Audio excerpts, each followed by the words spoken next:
states to businesses, and we have to do it as fast as possible. We need a fix. All right, CNN business anchor Julia Chatterley, thank you so much. As always, I'll see you tomorrow. Here's the next story. Here's a story from Reuters.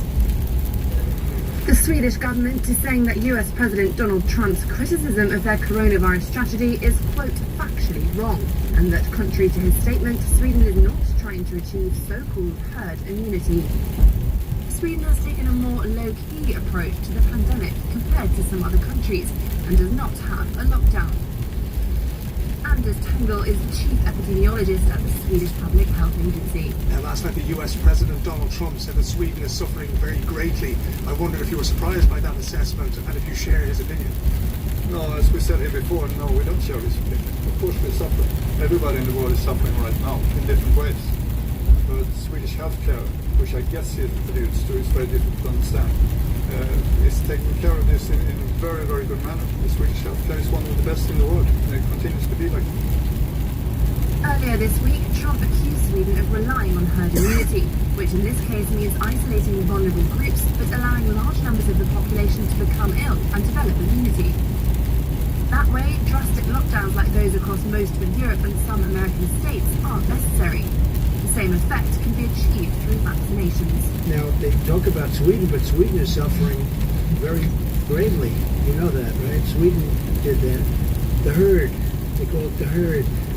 Sweden's suffering very, very badly. It's a way of doing it, but everybody has been watching everybody else. And so far, almost every country has done it the way we've done it. We've chosen to do it. If we didn't do it that way, we would have lost hundreds of thousands of more people. The Swedish foreign minister said the country had adopted a number of tougher measures, including closing homes for the elderly to visitors and holding higher education classes online, but also relying more on personal responsibility. As of Wednesday, Sweden had suffered about 600 deaths from the disease. The United States had suffered almost 13,000. Now, here's more from USA Today. So I got an interesting letter the other day from Carolyn Pratt. She's a teacher in Quebec. She says she's no longer able to use the Zoom video conferencing service because of the security failures. I'm searching for an alternative. For a primary teacher, the most interesting feature of Zoom is to see up to 25 people on the screen at the same time. Kids are missing from Head west on I-90 West. And so much they want to see each other. What can I do? Well, thank you for writing, Carolyn. I've got some ideas. As you know, many teachers have thrown up their hands in frustration about the recent wave of Zoom bombing incidents on Zoom, and they want solutions. How about four? I've got four of them. The trick is that when you look at their websites, you have to read through the fine print. They're directed at enterprises, business, but they're all free right now for schools, teachers, and the like. Let's start with Microsoft Teams. Again, it's free for school students and teachers who can sign up with their school IDs. Microsoft has put out a whole bunch of information about how they're safe and they take the security very seriously. As many as 250 people can be in on the meeting. And again, it's free for school folks. Google Hangouts Meet is one of the most downloaded apps right now. Yet it's worthless to most people unless they have a school ID. This is part of the Google G Suite service, which is free for education or $6 per person monthly for enterprise.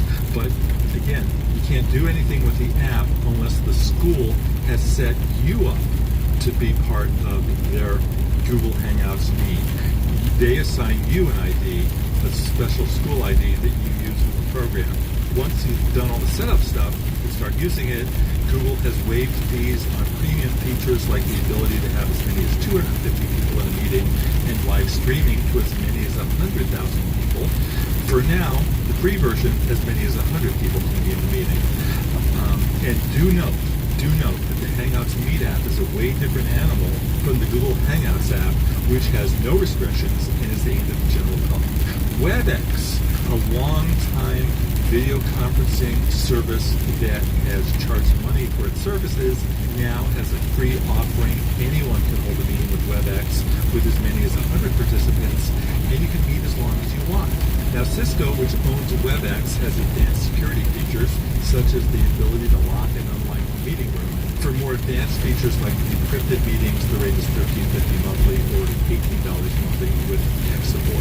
Finally, GoToMeeting, which is now available for free for the next 3 months.